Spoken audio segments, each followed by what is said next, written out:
Greetings, loyal listeners! I'm Brian Freidenborg, and this is my podcast, the Real Context News Podcast. It's the wee hours of April 2nd, 2022. 2 days ago, I had the distinct honor and pleasure of interviewing a Ukrainian human rights activist, Oleksandra Matviichuk. She has been based in the Kiev region for most of her life, and in 2007, she founded the Center for Civil Liberties, which has been pushing for human rights, transparency, and accountability throughout Ukraine as it faced many challenges. And she was heavily involved in organizing and coordinating during the Euromaidan revolution of late 2013, early 2014 with the Euromaidan SOS initiative.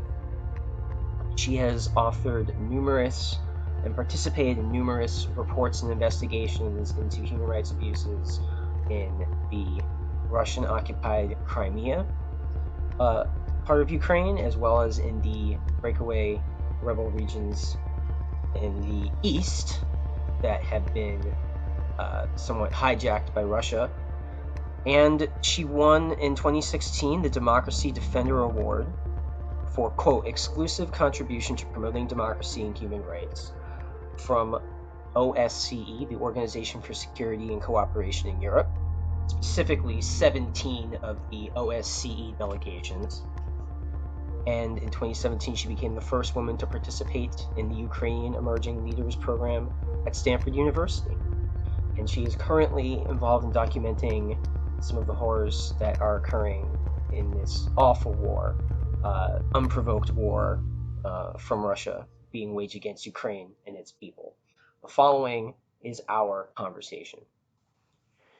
Okay, great. Oleksandra, thank you so much for joining us. I want to start from the very beginning. I want to go back to when you were born and what was your experience like growing up in Ukraine? I'm in Kiev, the city which is more than a month shelled by Russian troops. The Russian troops tried to circle Kiev, and that's why in Kiev region we have battles in different small cities, villages and settlements. We spent night in bomb shelters because Russian deliberately shelling civilian objects, and nobody knows who will be a next target and in which residential district will be a new disaster. Like, we are ready to fight and to resist, and all of people who remains in Kiev now found their own place and provide their own contribution into general resistance. Yeah, it seems really awful. I mean, especially since obviously anyone who's following this, and I'll make this clear to my readers and listeners, the Russian government may say something, but what they do is often usually very different from what they say, and they indicated to the world that they were withdrawing, they were pulling back from the Kiev front.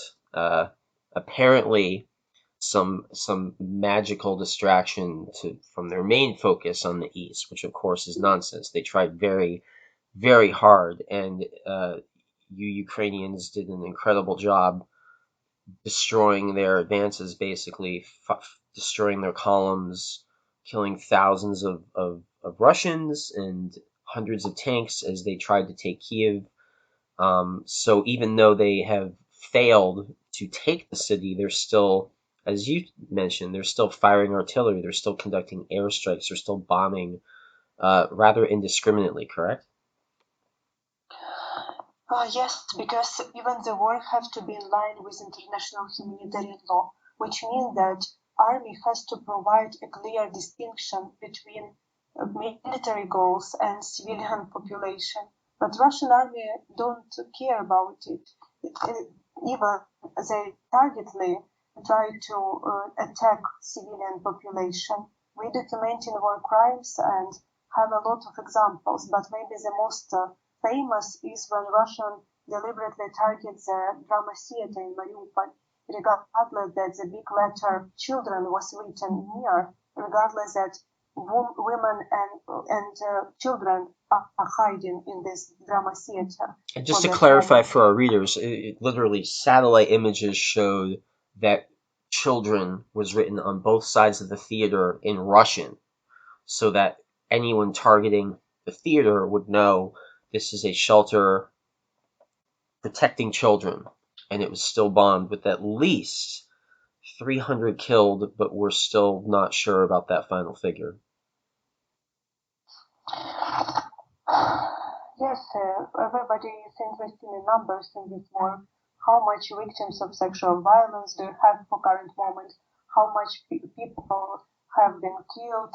How much arrested activists in occupied territories? And I always answer that first, we see only the top of iceberg. It's very hard for us to understand and to collect all this data. Even international organizations don't work don't work on this ground. They evacuate their staff and do distant monitoring from the safe place, and they are not with us in this dangerous zone.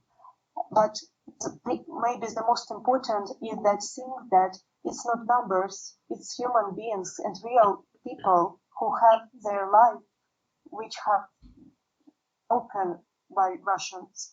And this is the future which will never appear, and the children which have been never be born. Yeah, I think it's important for people to realize behind every single statistic are actual human beings and individual stories, and that's what makes this so tragic. In terms of an individual story, I would like to get to your story. I want to go to your very beginning.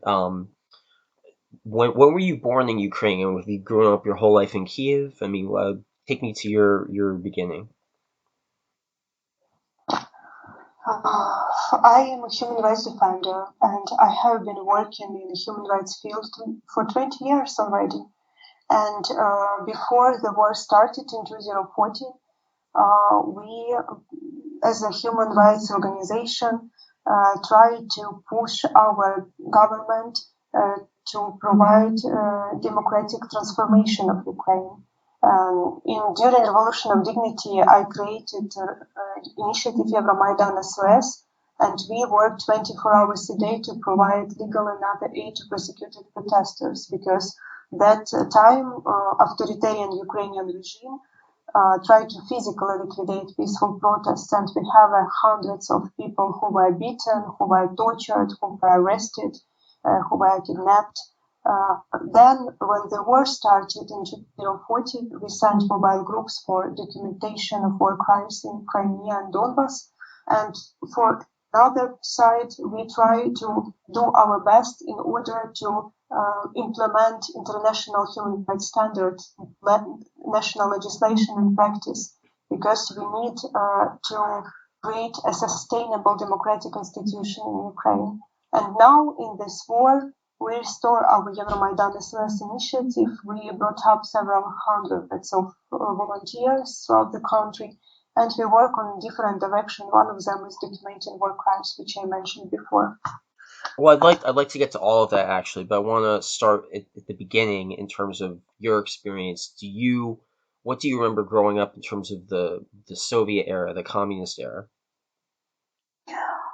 I was a child, and every childhood, if you was brought up in parents who love you, it's very sunny childhood. Yes, now I know that the life of my parents was very difficult, because I was born in Soviet Union, but then Soviet Union collapsed, and it was a huge economical destruction in all countries, which independent countries which created after the collapse of Soviet Union. But for me, it was my childhood, and it was very sunny and good days. And then. And you grew up in Kiev? No, I was born in Kiev, but my husband, my father is a doctor and my mother is teacher. And this, for Soviet time, it was the most unprotected profession. like very people who was in 90s, like my family on state budgeting, they were very poor. That's why my family have to move to near Kiev to a small city near Kiev because it was much more easier to live here But than you grew in up the capital. basically in the center, Yes, the Kiev area. I grew up in a small city near Kiev. And do you recall the 1991 disturbances, the revolution, the departure from the Soviet Union? No, I wasn't. I was too small to Okay. take active part in this revolution. But in second revolution, Orange Revolution, I was a student, and I participated in it as an ordinary participant. And when So we'll get to after that in a minute. Orange, That was 2004. But so you grew up basically in the 90s, in a free Ukraine, when you came to be, conscious of these things and whatnot. You were not in the Soviet era. You were in a country that was free from that type of oppression. So take me from when you were a young woman up through college and up through the 2004 revolution. yes, I grew up in an independent state, and that's why I have an opportunity to learn a real history, not the falsificated history which now Russia tried to use. Can you And elaborate it actually was on my that? Like talk about how the Soviet Union forced a false history on Ukraine and how people growing up now actually have the opportunity and the freedom to learn a much more accurate version of what actually happened.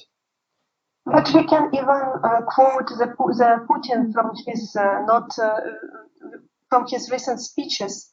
He always Putin pretends that he is a huge, big historian, and that's why he tried to teach and to deliver some historical message. And he told that Ukraine is not a state, that Ukraine was created by Lenin, and other things which is inappropriate. But Ukraine is a very ancient nation. We have our origin from Kiev Rus, and this is a symbolical core problem of this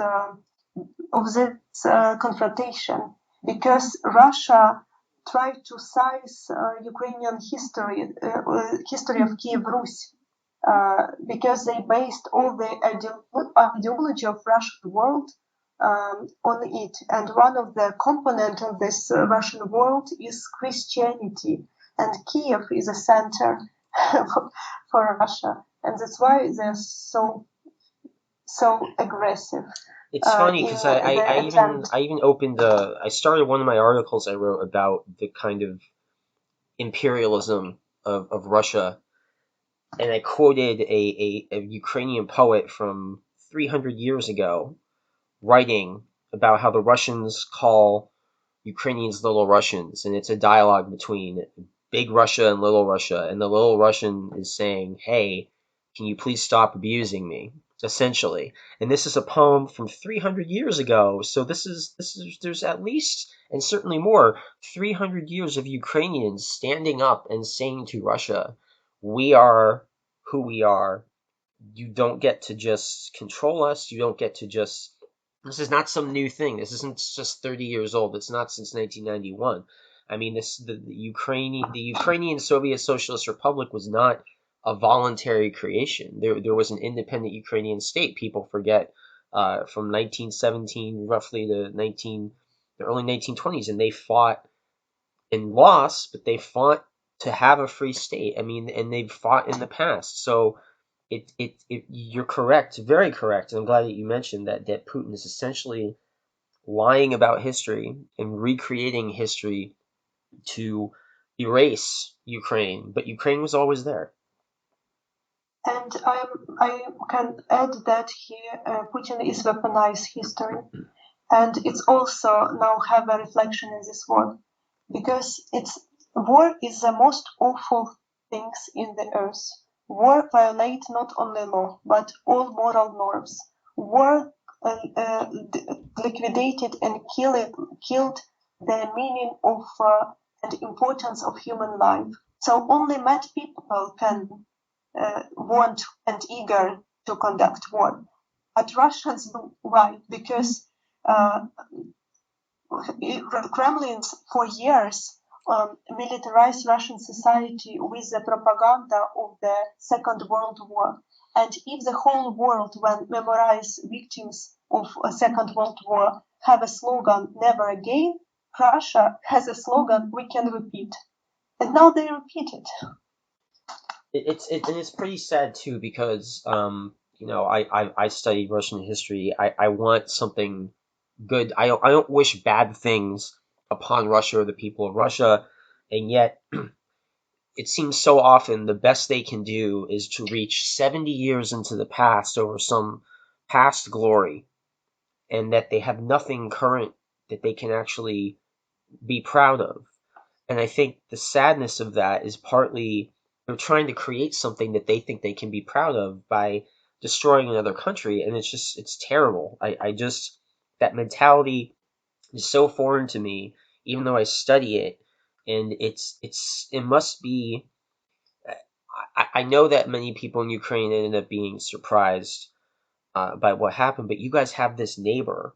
I mean, it must have been you always have this neighbor that you know in your heart is trying to do bad things to you. And this has been going on for so long. Take me to when you were a young woman, the 2004 color revolution, the orange revolution, because that's such an important part in Ukrainian history, and it has so much to do with what happened 10 years later and the current conflict. So take me back to that if you can. If we will return to 004, it was a time when the Ukrainian people protested against false election. Our authoritarian regime of Putin tried to appoint the successor of Viktor Yanukovych from Donetsk, and they use administrative resources in order to falsify the results of election. And if I remember correctly, Putin came over and campaigned for Yanukovych. He literally came to Ukraine to speak on behalf of Yanukovych. Into 004? It may have been 2014, but I think it was also 2004. If I'm mistaken, it was one of those two. Sorry, can you repeat the name and surname? I don't understand about whom you are speaking about. Sorry, it was Putin himself came. If it was not 2004, it was 2014 because Yanukovych was running, or 2010 when he was running again then. But it was one of those two. He actually campaigned. He interfered with the Ukrainian election. He came over and spoke, and this was very abnormal for him. But he came to Ukraine in either 04 or 2010 to campaign for Yanukovych. It was very obvious that Yanukovych was on his under his control. We can see it when Yanukovych was finally appointed by Ukrainian president in 2010. He started very quickly to create a centralized vertical. And since 2011, I started monitoring and documented cases of different kinds of political persecution in Ukraine. But what is a clear sign that Yanukovych is under Putin control was the 2014, when after Revolution of Dignity, authoritarian regime of Yanukovych collapsed, Yanukovych escaped to Russia, and Russia started a war. So let's unpack some of that. So in 2004, essentially, you had Yanukovych was being forced on the country by the elites, by the government. Russia was favoring him and pushing him as well. And it was a clearly false election. And people went out into the streets, millions of them, and they said, no, we're not going to put up with this. the Supreme Court of Ukraine said the election was invalid. They had to redo it, and they had a free and fair election. Viktor Yushchenko won, and so he's president. But then this whole time, and this is something I've written a lot about, this whole time, of all people, Donald Trump's future campaign manager, Paul Manafort, is there helping to rebrand Yanukovych, to reshape him.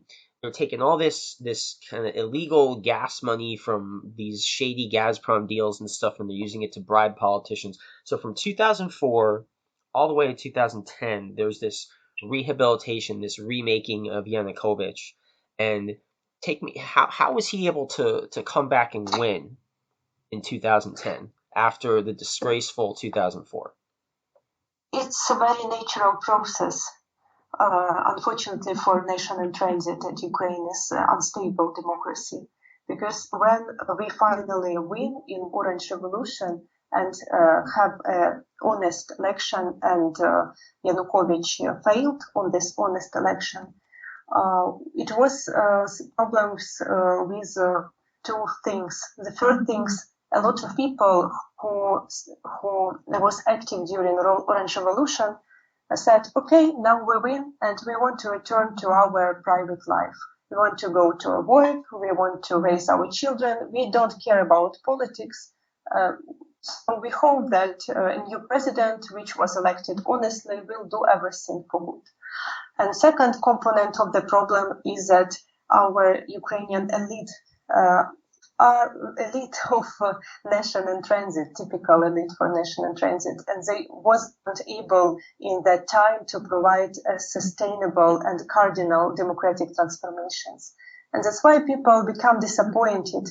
And Yanukovych, it's very important, he was a first president who, for that time, who was elected with a less than 15% of voters. So he was president of not a majority. Of a plurality, sure. And what's interesting about this is how at this time, the country roughly, in terms of a lot of people, as you mentioned, weren't even that political. But the people who were political, there was roughly, I'm very oversimplifying this, but roughly half of the people were kind of Russophile. They wanted better ties with Russia. They wanted to stay close to Russia, and the other half wanted to be closer to Europe. And what's fascinating for me is, think of it as a student of foreign policy, and you look at everything Putin has done since 2010, and what a miserable failure Russia has been, and he has been, in terms of trying to win over the Ukrainian people. Because all that has happened is you have that rough half population that was favoring Russia. He has destroyed that. So I'm sure you understand this. So I'd love to have you take me, because this is just a couple years after you started your NGO, the Center for Civil Liberties. That was in 2007. This election is 2010. Tell me a little bit about founding your organization, and then take me through that period of time until 2014 when you have the Maidan. Mm-hmm. But before I will just based on your last sentence, tell the very funny Ukrainian proverb that the man who unified Ukraine in a hate for this man is Putin. So Putin, yes, the side effect of all his actions, it's unity of Ukrainian nation. It's crazy because he did the same thing to NATO. He hates NATO. He wants to divide NATO. And he did the opposite. He brought NATO together in a way that's never happened in my lifetime.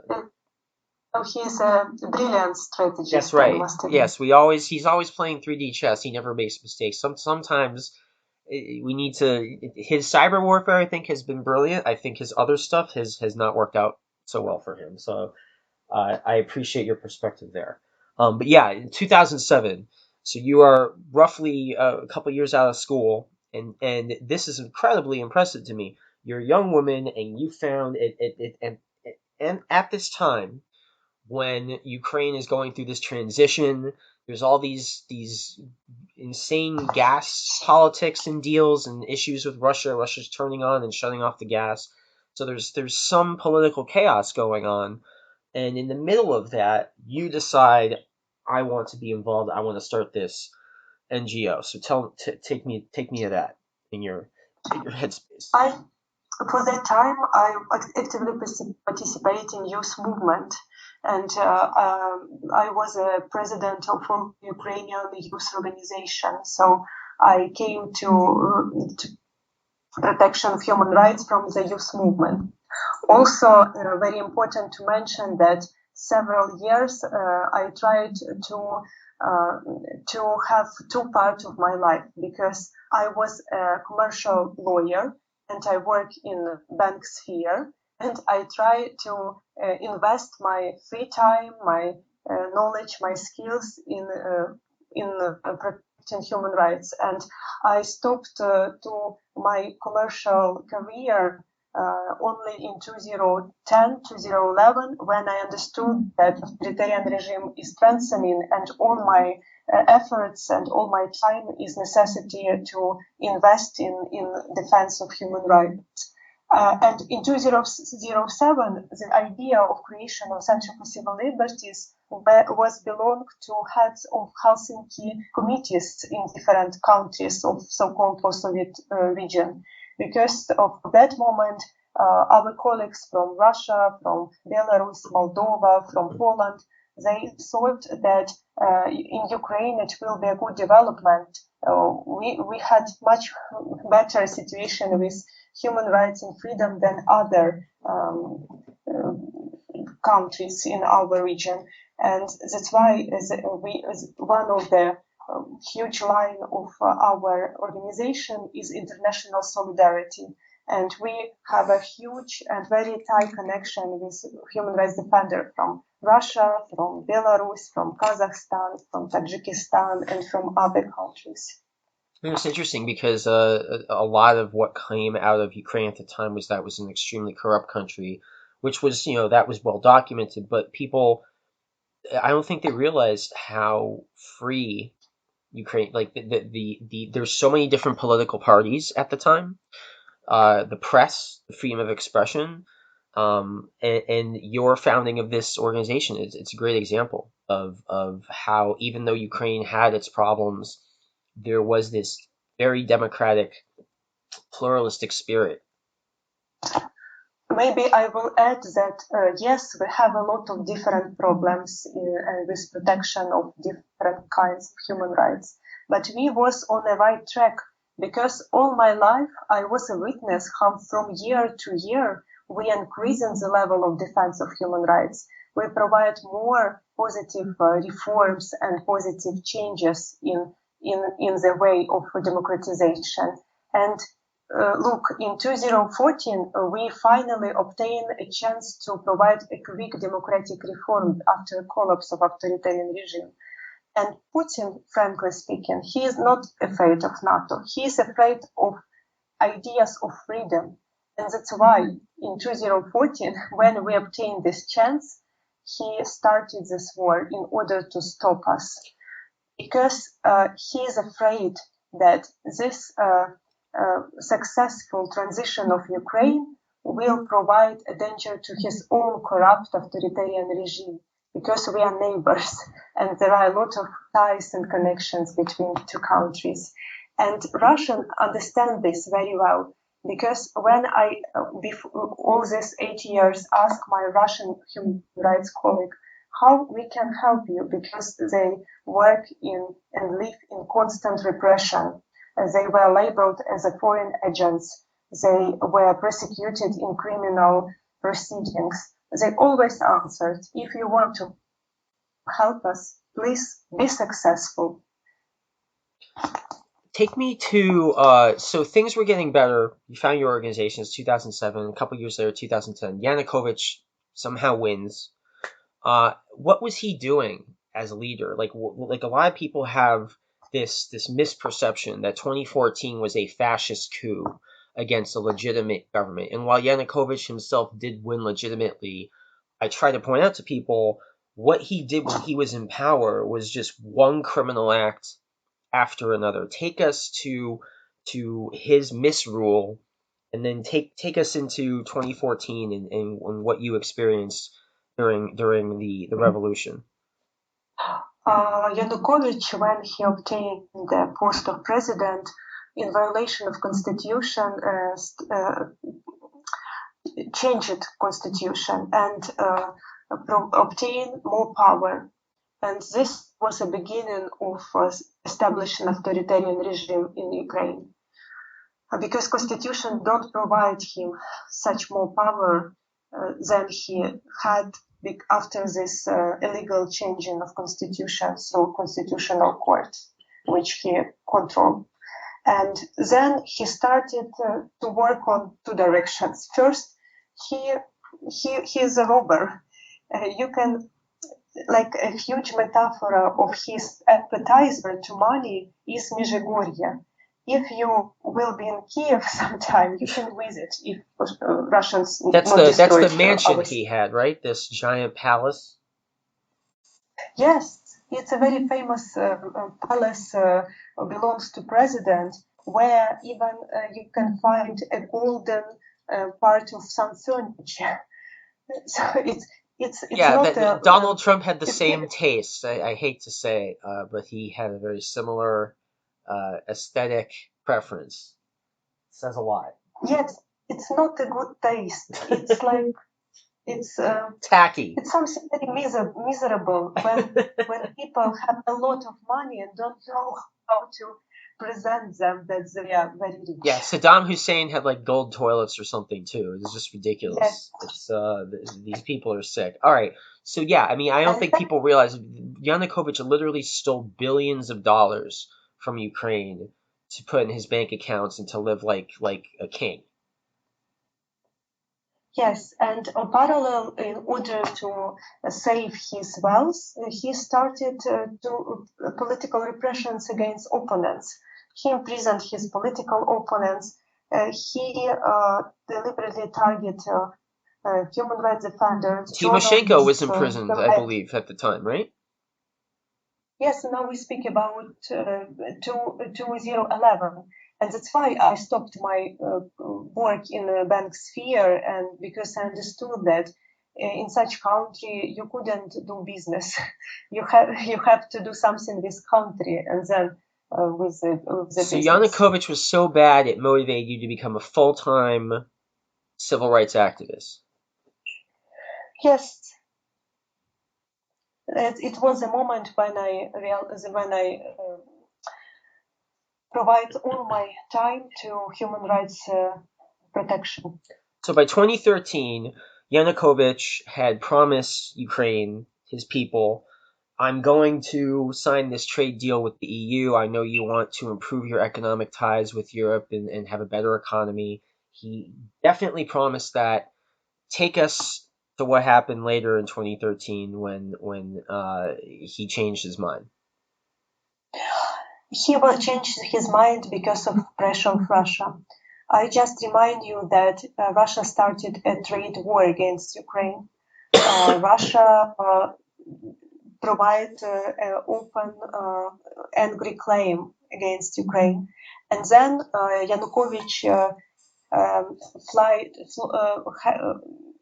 met with Putin in Russia, returned, and after that, we in the middle of November get known that suddenly we are not planned to sign in this agreement with the EU. And for us, as for ordinary people, it wasn't even the sign. It wasn't even the sign that we are stopping our signing of such kind of agreement. It was a sign that we returned to Russia, that we refused from our Euro-integration vector. This is what meaning for ordinary people in Ukraine, this statement of our government. And I remember that on the day we found the flag of European Union in our office, and we put this flag on a window in the street and told that we don't know what our governments do, but we continue Euro integration with the whole office. I this is something I end up arguing with people I know about this. People look at Sometimes they look at the world as a chessboard. They look at Ukraine as what they say is a piece of the board that's close to Russia and should be part of Russia. Um, you know, you look at the history of every country except for Belarus, and let's be honest, those people have not had a fair say. The people themselves, they have never had a free, fair election. But you look at every other country that was part of the Soviet Union or the Warsaw Pact, and as soon as they had a chance, the actual people said, no, we're gone. We want to be part of Europe. And the young people, especially in 2014, they were looking at the economy, they were looking at the future, they were looking at their jobs, and they knew they wanted to be part of Europe. And I don't think people understand how passionately people in Ukraine rejected wanting to be part of this older Soviet style, Russia's corrupt kind of post Soviet sphere. They absolutely rejected that. Can you speak of some of that, the passion with which Ukrainians really want to orient with the West and why? It's very important to understand for what Ukrainians are fighting during Revolution of Dignity and now. Because during the Revolution of Dignity, people stand not only for the rights to sign association with EU. Ordinary people don't know what is EU is, or if we will be honest. Ukrainian people are stand for their democratic choice, for the rights to build a country where courts are independent, government are accountable, rights of everybody are protected, and police don't beat peaceful student demonstrations. And then when war with Russia started, now we are fighting for the rights to have a democratic choice as such. Because what Russia tried to say us, you have no choice. We will decide for you. But Putin wants to return us to the past, to the autocracy.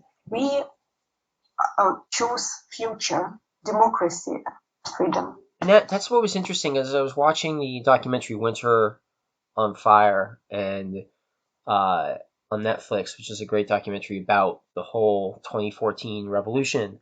But it started off as a core group of young people who really were passionate about the EU. Like as you mentioned, most of the country wasn't even paying attention to that. But then Yanukovych starts killing these people, and almost the whole country. You had people coming all the way from Donbass, Russian speakers. You had people, old people, young people, people from all parts of Ukraine. Said, you know what? We may not care that much about the EU one way or another. We're not going to let you treat our young people like this or our protesters like this. We stand for their right to decide and our right to decide. And it became a small group. It was a small group of people, and then it became a truly national movement that brought almost the whole country together, right? And here, in this regard, it's very important to say that we pay high price for this democratic choice, even during Revolution of Dignity. As I mentioned that I was a coordinator of Euromaidan SOS initiatives, and I very have a good memory about those days when police started gunning down peaceful demonstration in the center of Kiev. Because on the day, hundreds of people started to call to our hotlines, and they started told us that police killing unarmed people in Maidan. And then our volunteers came to the morgues, to the hospitals, to the church, to different places where dead bodies were gathered. And we start very quickly documented who these people are. We was very hurry because we understood that regime started a physical liquidation, and we don't know how much time we have for ourselves before we will be liquidated. And we don't want the regime to hide this death. And That's why we collect these names and make a list of killed people. And parallel, because it was killing going on during hours, it's important to mention that our relatives, our families, was also on Maidan, and my husband, for example. And I remember the most horrible time in my life when he called me during all this shelling and told me that he loved me and told me goodbye. And it was one of the most scary moments in my life ever. But he survived and the revolution succeeded, correct? Yes, Did, yes. did, did He people survived, imagine, but more than 100 people are dead. and they sacrificed themselves for Ukraine's future? And at that point in time, did anybody think, okay, Russia's going to come in and steal Crimea and start a war in the east? Was that on anyone's mind at that point in time? I will be honest. When identified green man appeared in Crimea, we really don't believe that the war started and the Russia started occupation. Now it seems very logical step from Russia, but for that moment it was after 3 months of very exhausted struggle, when we slept 4 hours a day, when we worked with a lot of human pain, like now we are doing. And maybe we haven't imagination that Russia will use this moment of pain of Ukrainian nation and started a war. Maybe because we have different values with Putin and his surrounding. So Putin basically annexes, steals illegally Crimea. That's been gone. And there hasn't really been fighting there, although there's certainly been repression. And actually, your organization is highlighting the plight of a journalist who was basically disappeared and sent to a prison in Russia, along with other of his colleagues. Can you speak to some of what's happened under Russian-occupied Crimea and the human rights situation there?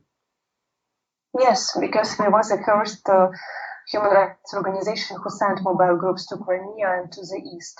And we saw on our own eyes how this occupation was going. And this is a myth that people in Crimea didn't resist. They resist, but they have no chance. For that moment, all Ukrainian state bodies was disoriented after collapse of authoritarian regime, and Russia used this opportunity to quickly obtain control of the region.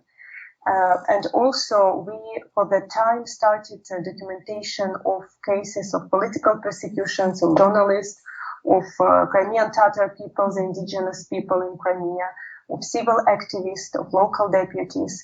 And since that time, one of my main personal focus became practice of illegal detention, tortures, and ill treatment, cruel treatment, and killing civilians in captivity. I examined this in Crimea, in Donbass, and personally spoke with more 100 of survivors. I believe one of your reports on the East is called Surviving Hell. Yes, I was one of author. It's not. I wasn't. It wasn't just was you. A job. Sure, but you're the head of the organization. You founded it, right? You're kind of the main. Obviously, you want to give credit to the people you work with, but you created the Center for Civil Liberties, and are you currently the head?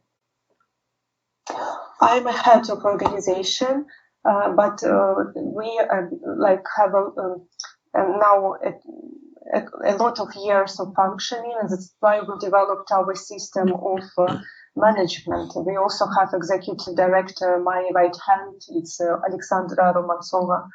We have a board who take decisions. So we have good, well-functioning statute bodies in order to have a sustainable institution. So since the Russia's annexation of illegal annexation of Crimea, and since they have fomented this war in the east, you've been focused on the human rights of the people living there. Can you talk a little bit about that report surrounding how about the illegal detentions that are going on in the Donbass area, and what has life been like under Russian rule for the last 8 years? This is the deliberate tactics of Russia to persecute active minority in occupied territories in order to quickly obtain control and seize this control of the region. In Crimea, they focused mostly on opening criminal procedure on false ground, because you remember, first Putin refused that this is Russian army in Crimea, but then he said, yes, it's our army, and they made this so-called referendum under guns and annex Crimea officially. And that's why they use a repressive mechanism of state bodies and repressive Russian legislation in order to prosecute dissent in Crimea. But in Donbass, Russia for all this year refuses that they are involved. And that's why they use more different tactics. They created a network of legal places of detention, and they started a terror against this active minority in order to physically liquidate it or to push away from the region. Their target was journalists, human rights defenders, religious leaders, local deputies, so people who have reputation and who were active and can organize even peaceful resistance. And they started a practice of kidnapping and torturing these people, and men, women, regardless of the age. And I really never expected myself to document such kind of stories of people who were beaten, who were raped, who were tortured with electricity, who were smashed into wooden boxes, taken off breasts, suffocation. Sorry, my English No, not allow me to I understand you describe clearly. this. It's very difficult. The words in English are not easy to say. They're very unpleasant. And I spoke with a woman who told me how they pulled out her eyes with spoon. With girl who told me how they cut her hands and fingers and push her to write by her own blood some sentence on a wall. So it's really horrible stories. And parallel, I started to read psychological some articles because I couldn't understand how people can do it with other human beings, how it can be. But it was a very rational logic. Once again, you have to physically liquidate active minority who can provide people resistance, and to make silence passive majority. So one thing I've been interested in, and maybe you can speak to this, I actually know someone from outside Donetsk. She's Ukrainian, but she's very pro-Russian. Why? And she believes almost everything that Russia says. And we were arguing a little bit on Facebook, and I was pointing out you do realize that almost the entire rest of the country doesn't agree with you. Why should you be able to force a government change on the whole rest of the country? And her whole mentality was that that Russia's good and the Ukrainian government's bad. I mean, why are there so many people in that particular area? I know they're close to Russia, but it's just so are the Baltic countries. Like why are they so many people there accepting this kind of crazy false narrative about things? Why do they feel so threatened by the government that they've joined this separatist rebellion? It seems so crazy to me. This war have informational dimension. And Kremlin surrounding even told, I don't remember who exactly, Surkov or maybe somebody else, that this is a war for the rights to provide names to the things. And the head of Russian army, Shoigu, wrote even before the war started that we see that photo information and the words become a weapon of massive destruction. That's why they created a huge a huge Russian propaganda. And so-called Russian journalists, with several exceptions, but now all these independent media are finally banned. It's only a part of military complex of Russian Federation. I will tell you one concrete example. I gathered testimony of young women who were captured in Donetsk because of her pro-Ukrainian sympathy. And she was beaten, regardless that she has she was waiting for a child, and when she begged not to beat her, they told that you have pro-Ukrainian sympathy and you are Jewish, so you have your child have no right to be born. But finally, they told her that, okay, we release you if you provide testimonies, interview to Russian journalists. And they agreed, and they provide her with the text which has to announce. And this Russian so-called journalist arrived, and we found this video later. It exists. It was Russian channel Russia 24, and she had to say that she is a sniper of Tornado. Jesus. And when the Russian journalist people believe that a pregnant woman was running around being a sniper. Yes. Okay. And when this so-called Russian journalist saw her, they asked her to change her position because it was very visible that she is pregnant, and it ruins the whole story. Oh my God! And there are people. I hate to break it to you. There are intelligent people here. I know a guy. I'm friends with him. He has a law degree, and he is. Oh, the Ukrainian government was fascist. It was a fascist coup. Russia's just trying to undo the fascist regime change. Like I just don't. This propaganda of Russia it brainwashes people in America. It brainwashes people all over the world, and I just don't understand. For me, I just go back to, okay, if I'm reading something, do they ever criticize their own government? Do they ever criticize their own leaders? And if not, I don't really pay attention to them. And I go for sources, as imperfect as they are, that will offer a range of views and will sometimes. And the thing is, it's so obvious that these stations. I mean, there was RT. Maybe you know who Abby Martin is. She's this conspiracy theorist who had a show on Russia Today, and she came out once and spoke out against the Crimea situation, and then she never talked about it on air again. And then she mysteriously parted ways with the network months later. But I just don't understand how people can't see. It's one view all the time, almost all the time.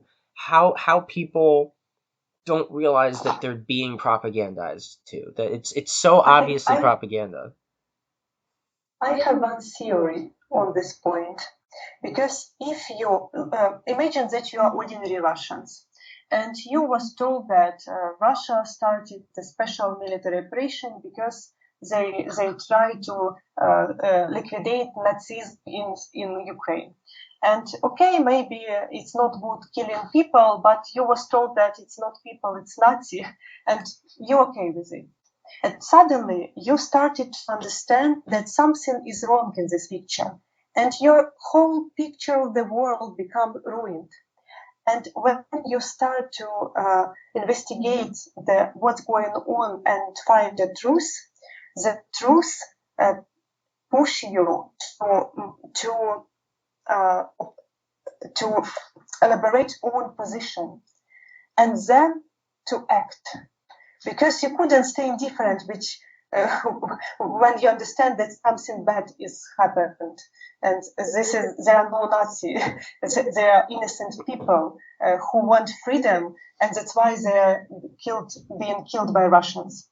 So it's not very comfort to do some action and to go and to position resulted in action, and that's why people tell we are ordinary people, we don't care about politics, we don't want to investigate where is the truth, everybody is lies, because it's very comfort.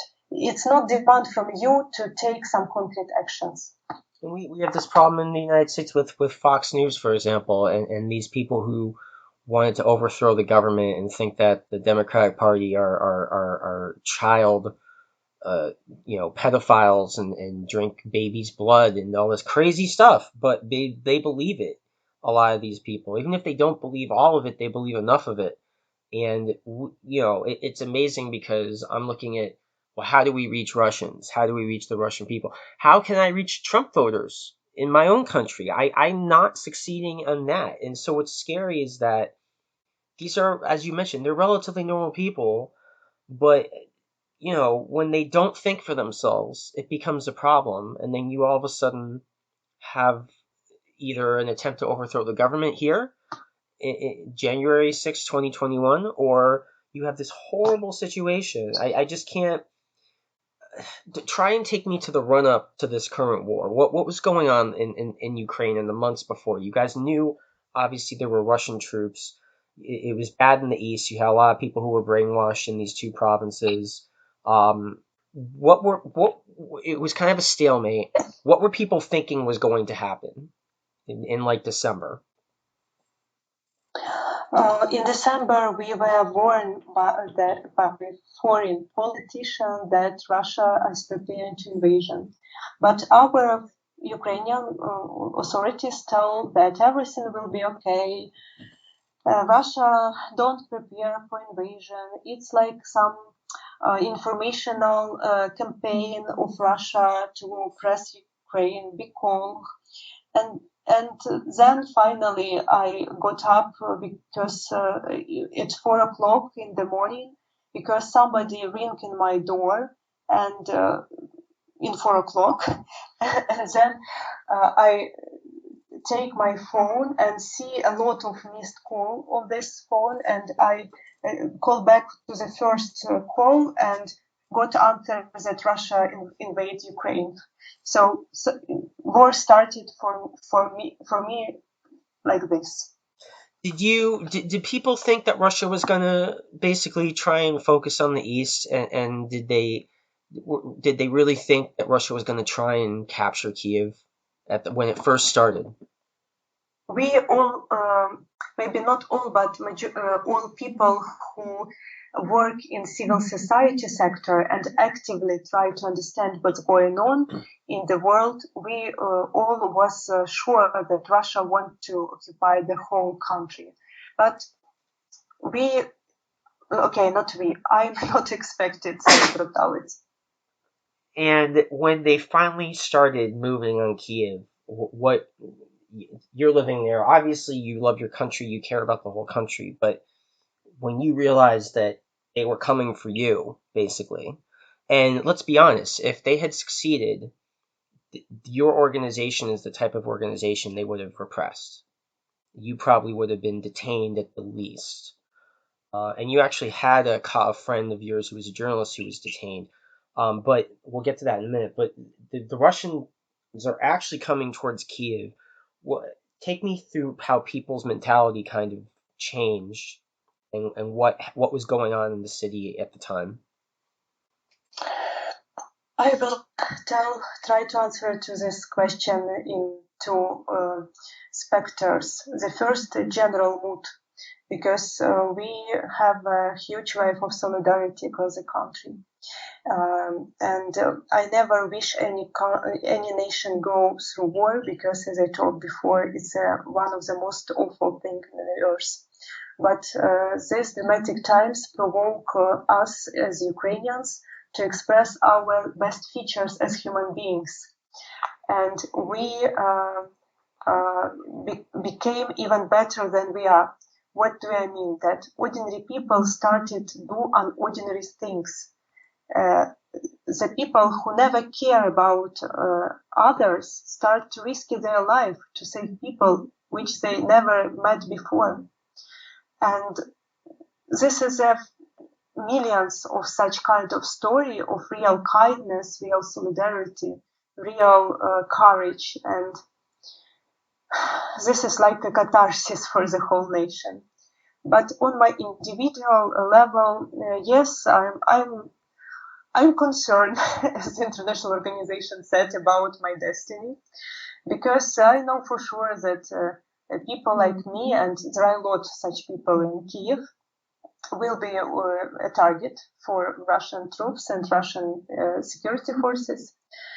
And I, as ordinary people, I want to live a happy and long life, but we have no choice. We have to now to fight for our country, for our people, for our freedom. And at least I have a very good life. I always do something in what I believe. I make a good projects which I'm proud of, that I realize them and provide some assistance to people. I just want to be honest. I think Ukraine, at this point, I think they will end up in the European Union. But I think it's important to understand, if that happens, it's the work that you did, not just you. There are other people like you. There are other organizations like you. But the work that you did, focusing on human rights, pushing your country to be better, pushing for accountability, that effort, if Ukraine is ever admitted to the European Union, you will be part of the reason why. I hope you know that. I have no doubt that sooner or later Ukraine will win, and Putin will lose, because he tried to return us to the past, and history plays against Putin. You couldn't return a nation who are fighting for freedom to the past, and we will be a member of European Union. The only problem which I see on individual level, that I don't know whether I have a chance to see it, because the war is going on and people are being killed. Yeah, I mean, we talked a little bit about this before, but obviously the Russians were trying to take, with ground troops, Kiev. They failed, and they're lying about their failure, and they're trying to pretend, oh, this is all part of the plan. Like, yeah, right. They tried hard, and they got beat bad. They got slaughtered. You guys put up a wonderful fight. But that doesn't mean the battle and the fighting and the attacks in Kiev are over, because the Russians have artillery and rocket launchers and an air force, and they're hitting Kiev with all of these things still. So even though things have gotten better, you could just be walking down the street one day and you could get killed by a rocket, a bomb, artillery shell. I mean, it's still dangerous. You're still going through a war there. There is no safe place for current moment in Ukraine. If we speak about western region like Lviv, they also were shelled and people were killed. But you are totally right. It's a reality of a war. You couldn't predict what will be with you within several hours. That's why we ask Western democracies to give us a time to resist. What do I mean? When we speak about Russian shellings, we need to protect our sky. And we, for more than a month, for all this period, we ask Western democracies that we need not only words, we need actions. Please provide us air defense systems, fighter jets, tanks. We resist, but it's very difficult to resist unarmed. and we need to protect Ukrainian cities and don't allow Russians to transfer other cities in the ruins, which have they already did with Mariupol. And we still haven't any from Western democracies. And it's very disappointing, I must admit. Yeah, I mean, you guys are. I totally understand your perspective. Where you would, and if I was in your position, I would ask for the same no-fly zone. I would ask for that. The air defense systems are only just starting to come, so obviously that has yet to really have an impact. In terms of the other support from Europe and the United States, was any of the reaction surprising? Were you surprised at the sanctions, the anti-tank weapons? Were you expecting that would happen? What was your reaction to all of that? It can be impression when we hear the Western politicians that they provide a very tough economical sanctions against Russia. But when we will go to details, we will understand that this tough sanction is not so tough.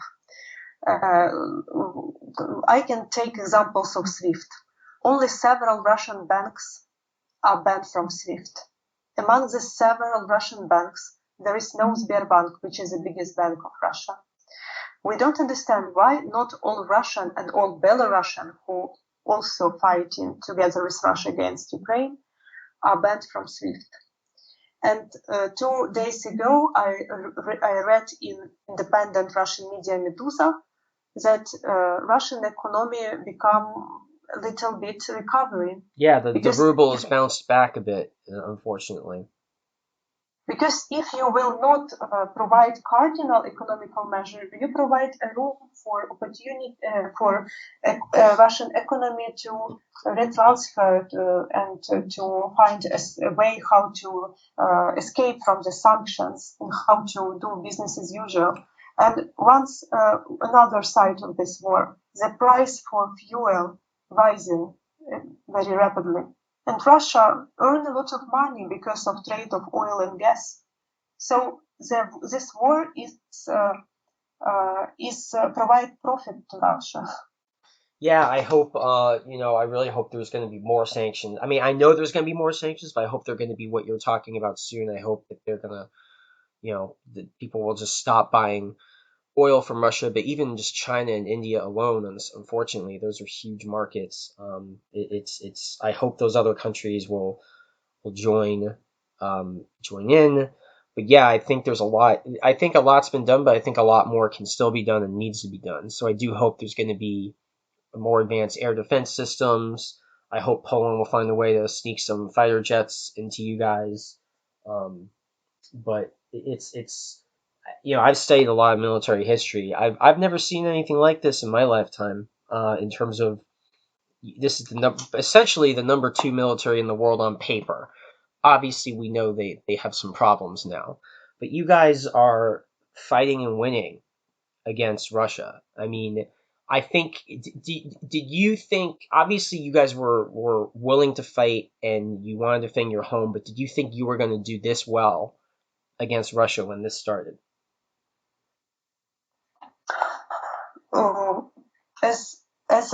As if I could understand your question correct, I can answer that when we will be able for Putin and to repel Russian troops from Ukraine, we will do our best in order to build the country of our dream. And now what I see in social networks, people try to support the energy with a dream how they rebuild cities and villages, their native cities and villages, how they open new businesses, how they do something good for other people and for the country as a whole. And I'm sure that these millions of dreams, when we will have an opportunity, will came to true.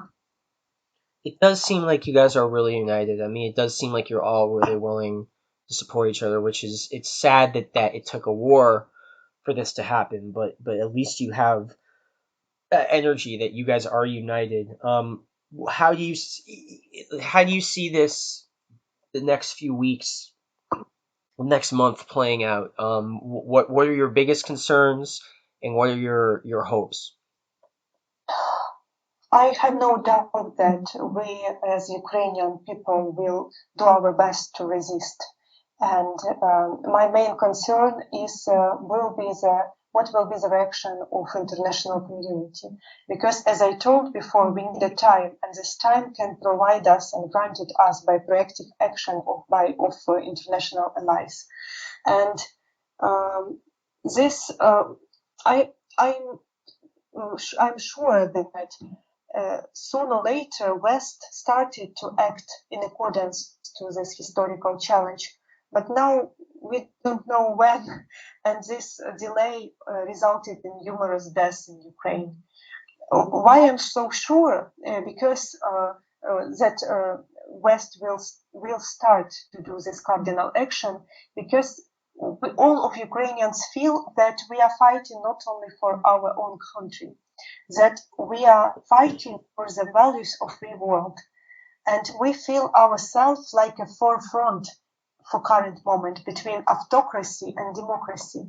And because Putin and his surrounding openly said that Ukraine is only intermediate goal, and if we will not be able to stop Putin in Ukraine, it's only a matter of time which next country will be a target. And that's why we feel this historical responsibility as Ukrainians. I hope that the Western democracies also feel this historical responsibility and don't stay in this dramatic time only as observer. I do believe you guys are fighting the world's fight here, and I actually believe, I'm not saying it's going to happen right away, but I think Putin has uh, literally tried to bite off more than he can chew. I think he has overstepped, and I think this will be his downfall. And if I'm right, it's going to be because of the people of Ukraine who taught Russia a lesson that Putin may want to do something, but he can't. And not only can he not, it's really, really caught. I mean, the casualties on the Russian side are just horrendous, and it's depressing to me that the if I was a Russian soldier, my goodness, my leaders are incompetent. They don't care about me. They don't care about my life, and it's just such a terrible situation. And yet they keep fighting, and you guys aren't going to give up. And it's just horrific. And I'm really sorry that the world um, hasn't done more, that this man has nuclear weapons. I can tell you, if Putin did not have nuclear weapons, I very strongly believe that this would be over already, and the world would already have pushed him back and maybe pushed him out of Moscow even. But this whole situation with nuclear, even the way he's been using the nuclear power plants, my goodness, that was. Do you want to talk a little bit about that, the Chernobyl situation and the situation in the plant down in the southeast? I mean, that must have been terrifying, especially since Ukrainians have lived through Chernobyl, the disaster in 1986. I mean, it just seems that there's no lines that Russia won't cross. There are a lot of things which have no limitation in national border, like human pain, like human rights, solidarity, or radiation. And now we have a very That's quite a quote. That's an amazing. There are things that cross the international boundaries: solidarity, human rights, and radiation. Wow, that's a really powerful quote. the Russians now provide battles near nuclear factories in Ukraine, and this is dangerous not only for Ukraine but for the whole region because of this characteristic of radiation. And they also provide battles in Chernobyl and for only today we got information which we still checking that Russian troops leave Chernobyl, maybe temporarily, maybe they will return. And such behavior, it's very dangerous because radiation can touch people in different countries. I mean, I was reading that truckloads of Russian troops are going back to Belarus with radiation sickness. I can't believe they put their own troops in harm's way that way. It just is madness to me. It's because they don't care about their own soldiers. They don't warn them to behave carefully in radiation zone in Chernobyl. It's very good indicator that in autocracy the human life don't matter, even it's your own citizens and even it's your own soldier. I mentioned earlier you were friends with a reporter who was detained by the Russians during this conflict. Can you speak about her situation and how she was released and how she's doing? It's Victoria Roshin. I know her because he several years ago joined to our campaign for releasing political prisoners in Russia, and then she started a very bright journalist career. And for that moment, she worked in Romansk. And she was captured in Berdyansk and detained for several days. And she now provide her stories and make it publicly and try to recover after the stress and bad conditions which she experienced during these days. And the Russians are regularly detaining human rights activists and reporters in the areas that they temporarily control, are they not?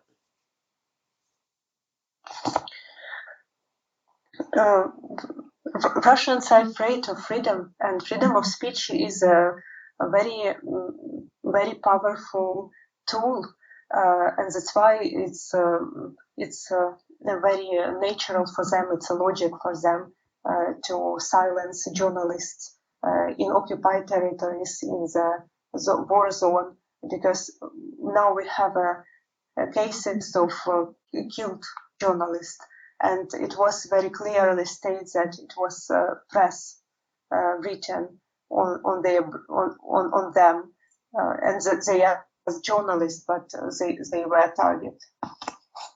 You mentioned your husband a few times. Is he with the army or the territorial defense force? He worked in Kiev, also involved in general resistance as every of us, but we separate because we are working on different directions. Okay, so he's safe though for the moment.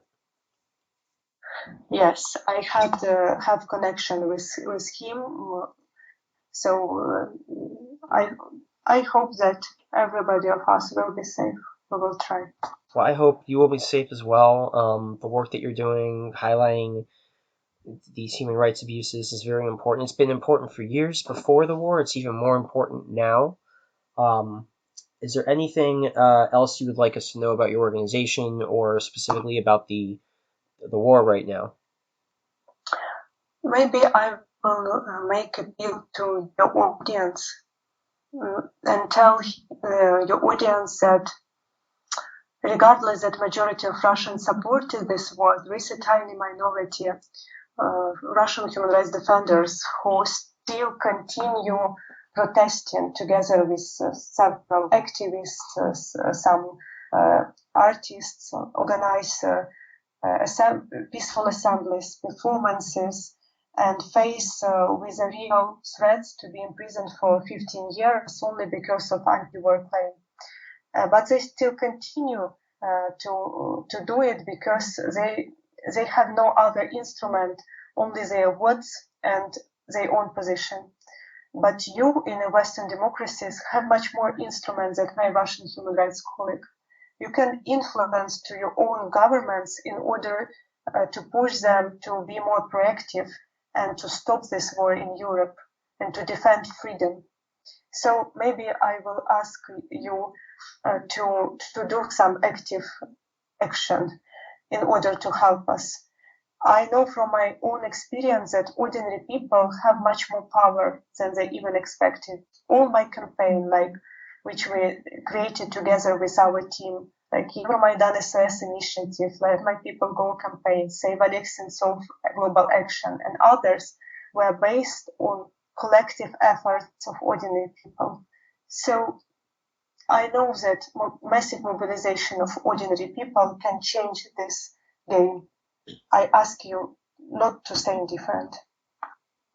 Well, the work that you've done, and I have to say, just the way regular, ordinary Ukrainians are stepping up to serve their country, it's very inspiring, and the world is noticing, and the world doesn't move fast, as we know. Sadly, it takes too much time always to move on these things, but I believe it is moving, and I think more of what you seek will be coming your way, and I do think that I think you guys are going to win. I think you're going to humiliate Russia even more than you already have. I think if Russia is ever going to be free, it's going to be starting because of this resistance here in Ukraine. And I think that you guys have earned the respect of the world in a way that that I think has secured Ukraine's place in history and Ukraine's place as part of Europe. And I think this is horrible right now. It may get worse before it gets better, but I think when we talk about years, I think there's a bright future for Ukraine, and it will be because of people like you and your countrymen fighting for what you're fighting for. Thank you. And I really do wish you the best. I hope you stay safe. I hope I really hope. There's so many things I'd love to see happen that it's not going to happen the way I want. It's this ugly fight, but you guys are fighting it, and um, I really wish you guys the best. I think there are so many people all over the world who talk about freedom. They talk about taking a stand. They think just going out in the street and waving a sign is what it takes. And you guys are really walking the walk, and you're teaching everybody what it means to stand up for your freedom.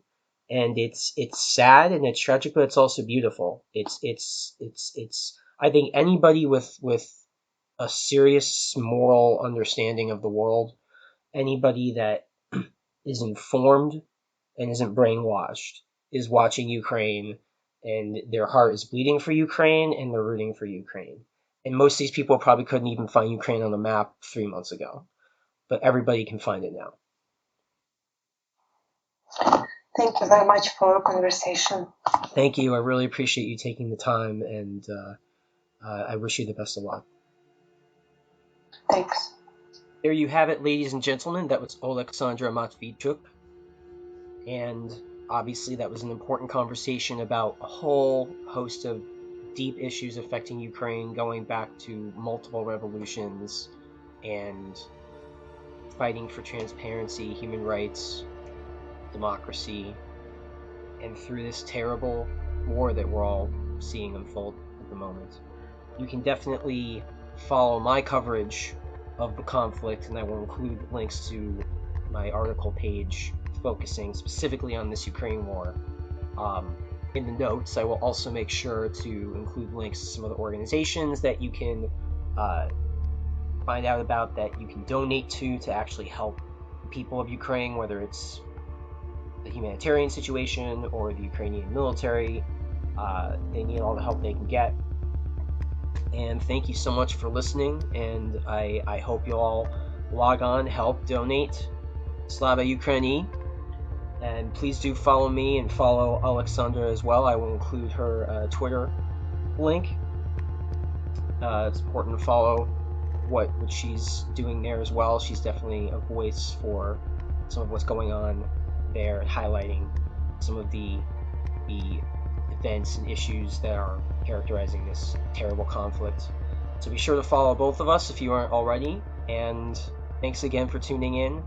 And be sure to keep checking both my site with my coverage and her profile as well, and be generous with your donations. Slava Ukraini. That means glory to the heroes of Ukraine in Ukrainian.